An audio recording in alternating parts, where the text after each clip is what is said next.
In this tutorial, we'll discuss buffered input-output stream. As discussed earlier, byte stream is divided into input stream and output stream, which is further divided into file input stream, byte array input stream, filter input stream, object input stream, buffered input stream, and data input stream. File output stream, byte array output stream, filter output stream, object output stream, data output stream, buffered output stream.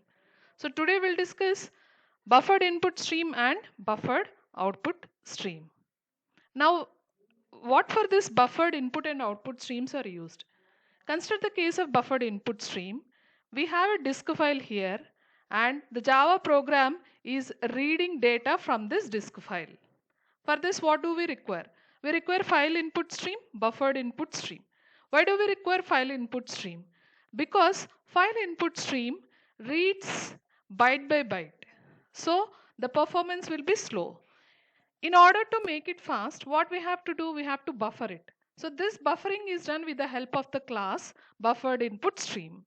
So buffered input stream, it has an internal buffer which makes blocks of bytes and then pass it on to Java program. So this so the performance is faster. Then we can have additionally data input stream which takes the data directly in the form of integer, double, etc.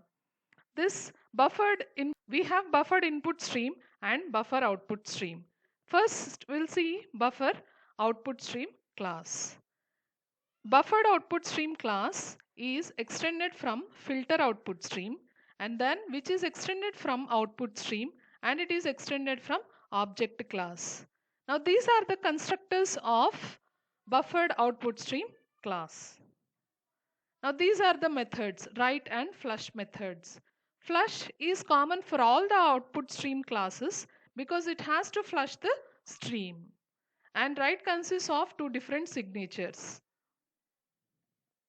First, we'll consider an example of buffered output stream. We have a Java application which has got some string in it. Welcome to VNR VJIT. So from Java application, we have to store the data into the testout.txt file. So for this, what do we require? We require two classes, file output stream as well as buffer output stream. File output stream, it opens the file and creates and opens the file and it stores in the form of bytes. Then performance is slow. Next, buffer output stream comes into picture and it forms a buffer which has block of bytes in it, and then these block of bytes are transferred to testout.txt file. So now if at all we put this programmatically, how will we write? First of all, create and open a file with the help of file output stream object. So file output stream object fout is linked to the external file testout.txt, and then create a buffered output stream object and connect it to file output stream object for buffering. So buffered output stream bout equal to new buffered output stream. To this constructor fout object is passed. Now bout is linked to testout.txt file. Now given string should be converted into array of bytes. With what method you can do that? With getBytes. So s.getBytes, these bytes are assigned to the byte array and then they are returned to the bout object. After writing is completed, we have to flush and close using flush method and close method. For closing, you have to close both objects fout and bout because whatever streams are open, you have to close them. Now this is put in the programmatic way like this. Buffered output stream example, public static void main, file output stream fout equal to new file output stream testout.txt. Now this fout is linked to the external file testout.txt. Then this fout is passed to bout object like buffered output stream bout equal to new buffered output stream of fout. Then create a string s equal to welcome to VNR VJIT. Then convert this s string into bytes by the help of the method getBytes and store these bytes in a byte array. Then write this byte array to bout, like bout dot write of b. Then after writing, just flush it off, bout dot flush. After flushing, close the two objects. File output stream object you have to close, and then buffered output stream object you have to close. Let's see this in Eclipse Workspace. Buffered output stream example.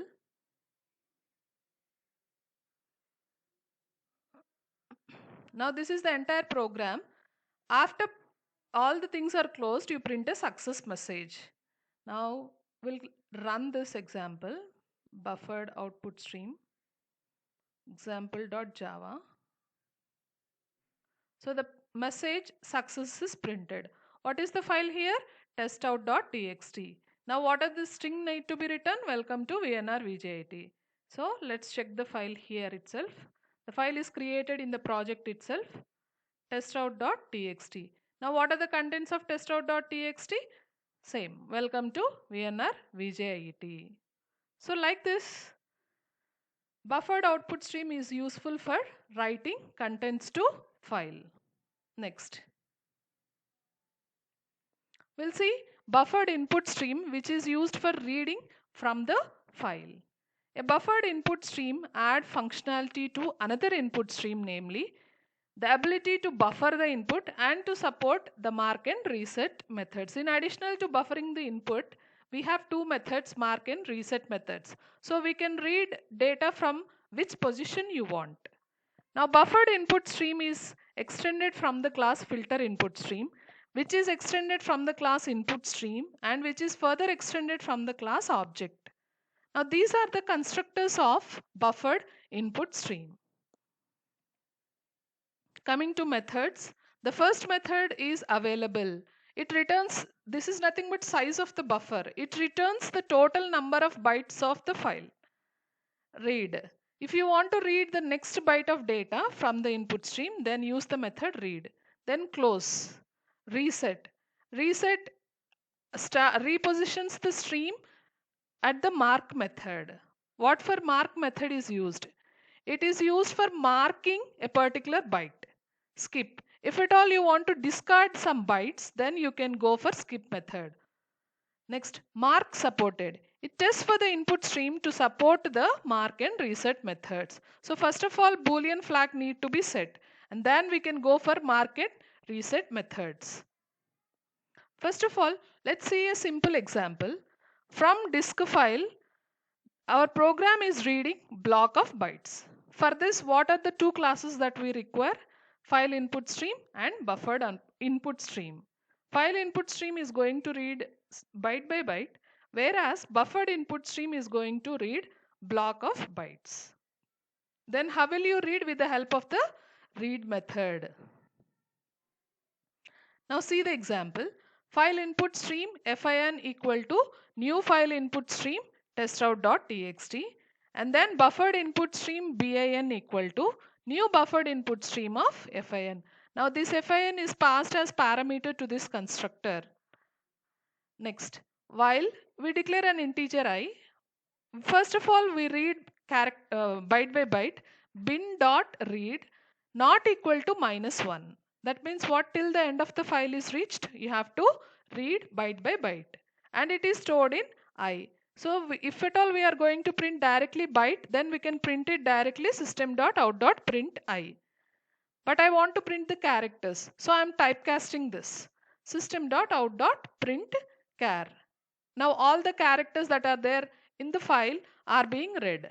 Next, you close the file input stream and then buffer input stream. Let's see this example in Eclipse Workspace. Buffered input stream example. Now this is the example.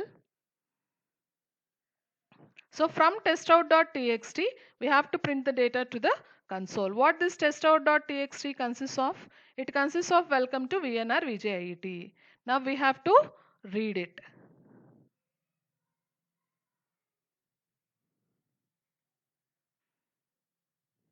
Now let me run this program.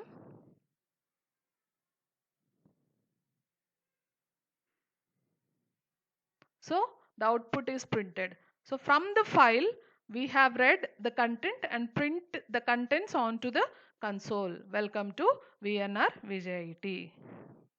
Now let's see another example.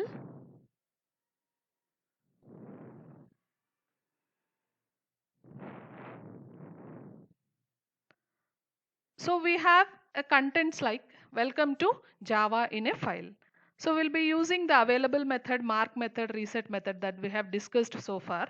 So first of all, I have marked the position of the cursor at the beginning of the file. Now we are skipping 4 characters. How this skipping is done? With the help of skip method. See here, bin.skip of 4.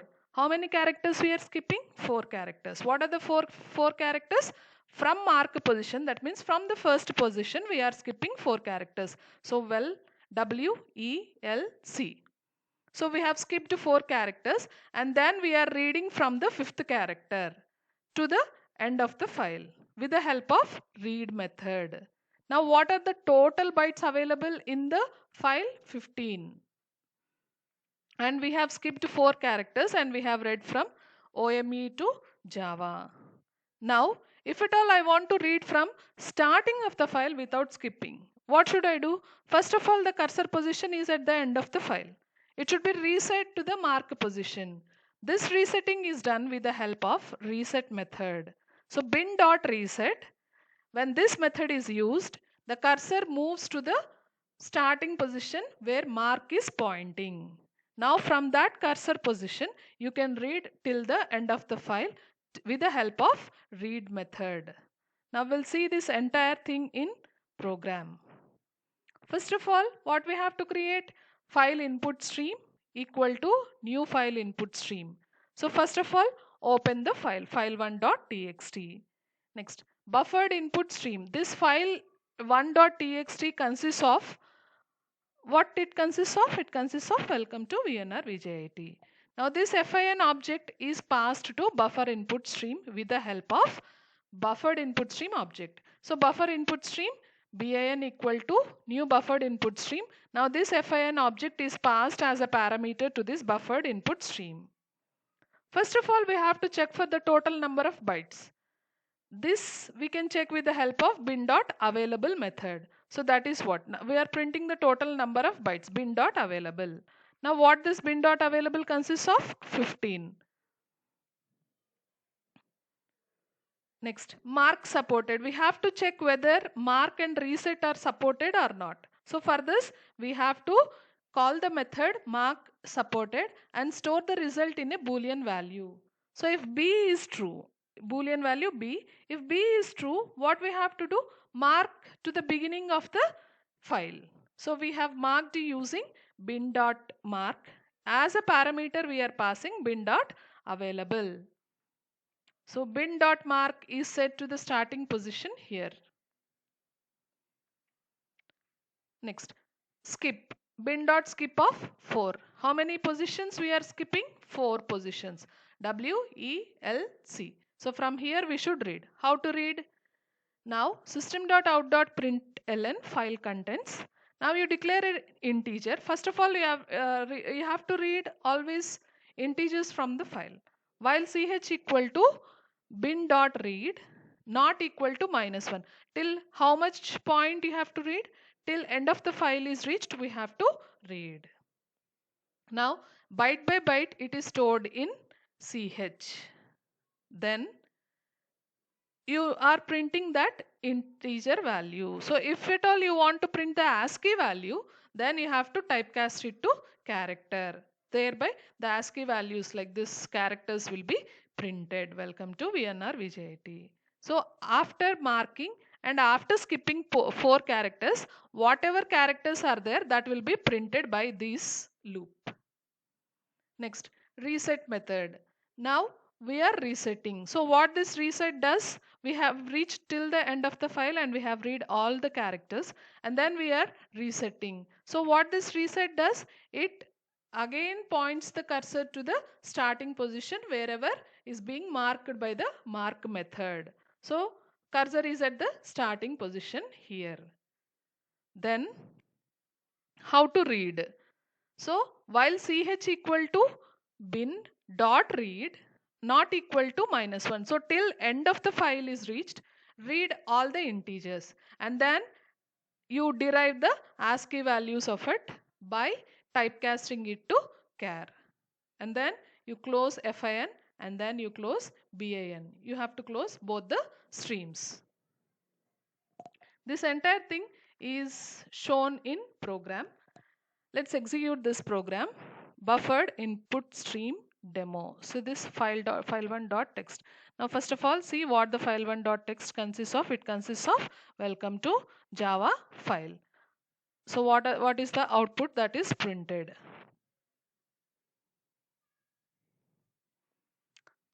So the number of bytes, then mark, then skip, then print,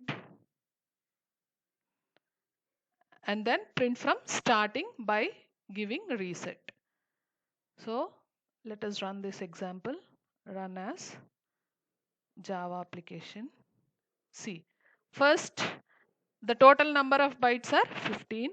We have skipped 4 characters and we have read till the end of the file. So WELC is missing here.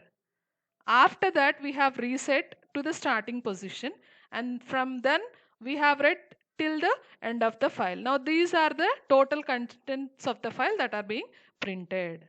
This is buffered input